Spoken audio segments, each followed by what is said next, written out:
In the world of the occult and the esoteric, the figure Dolores Ashcroft-Nowicki, who was born in 1929, is a figure well known to many of us, if she is not so well known in the wider world of esoterica in the 21st century. She is a British occult author and a third-generation psychic and esoteric practitioner. She was born and raised in Jersey Island, with her grandmother being a full-blooded Romani and her parents were both third-degree initiates. She grew up, according to her own telling, in a family tradition that was dedicated to the occult sciences. And during World War II, she left with her family to live on the Wirral Peninsula, which is in the northwest of England. It's just across the river from Liverpool and sits between the Mersey River and the borderlands of North Wales, as well as the western area of Cheshire, which is an incredibly beautiful part of the country, and during the time that she was there was a place of significant regions of natural beauty. During this time, she spent her time visiting the Roma who used to camp there. In fact, they camped there in the region right up until the mid-1970s to the late 1970s. And it was there that she learnt, both from them as well as her parents and people in the area, about the natural world and the spiritual connections with that.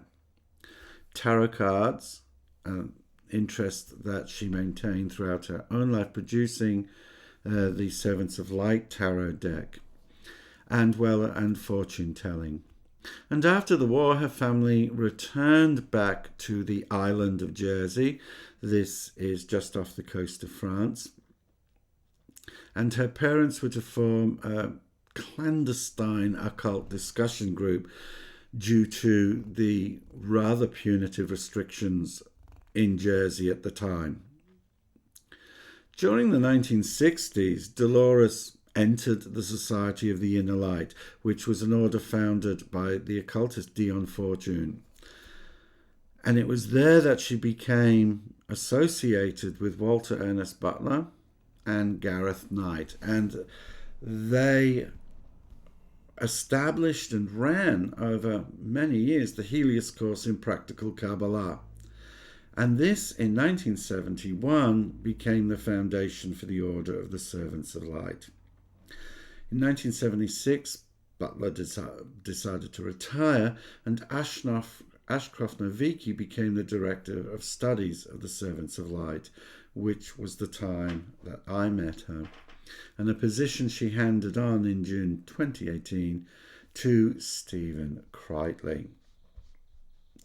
Her work, The Sacred Chord, draws on a long tradition of such practices. As she taught, and as is well known, the sacred chord or rosary is used in nearly every spiritual tradition as a basis for prayer or contemplation. And Dolores tells how she first came to hear of this ancient practice and gives full instructions on how to make one, explaining the magical significance of each bead. In the practice, you are required to make your own Atlantean cord or sacred rosary. And this, in fact, is mine that I have made and I have used and am about to use again. And it is something that I have great love for. She's explaining the magical significance of each bead starts to outline a journey, guiding you through the course of a year, from the first bead, the birth of the untutored Primal Spark, to the last bead, the realizing of divinity. And thus, this practice represents a complete path. Each set of beads brings greater insights into self and the awareness of the interrelationship of all things living and not living on the earth. This is an important and powerful learning device for esoteric work and self-transformation. It is a valuable aid in self-development. And the sacred chord meditation presents a spiritual journey which is powerful and transformative. It is important, as she warns, to complete it if you start it.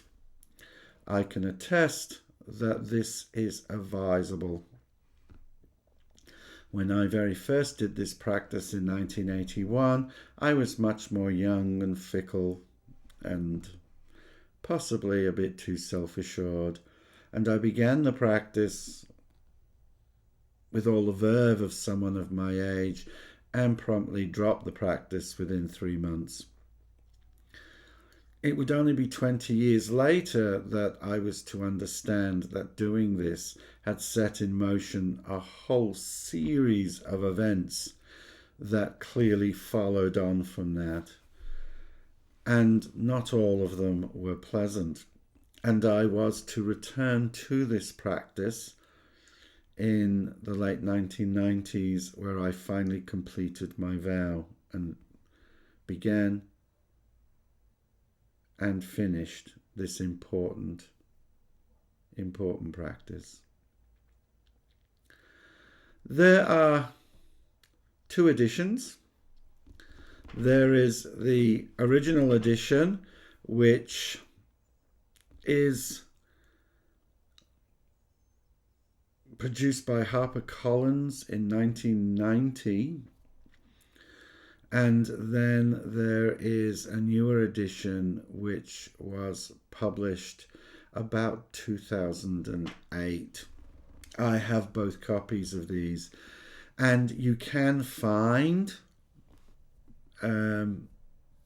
copies of these around, but depending on where you're sourcing these, they can be pretty pricey. So the original edition from 1990 is I've seen online 6 new copies for $104.59, with used copies ranging from about $34 all the way up to $168. The newer edition, which is a lot more robust, larger to see, you can get used copies from about $40, but new copies are $352.76. They are very pricey, and they're very pricey because they are very rare, and they are also very pricey because there are people that seek this work out. It is a seminal text of Western esotericism and a powerful manifestation of a deep, engaged practice rooted in mid-20th century esotericism.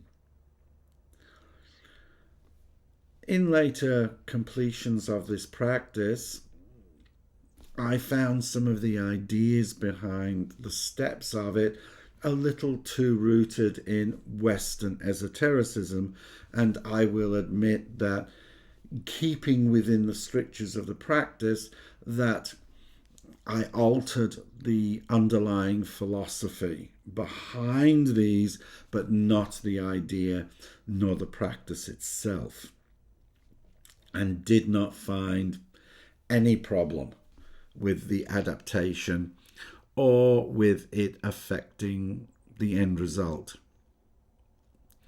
For those who have been called to do much longer practices, such as the sacred magic of Abramelin, but lack the resources to lock yourself away for an extended period of time, this is without wanting to sound trite, a good budget way approach to do the practice but get a similar experience, if not as intense, but equally as transformative.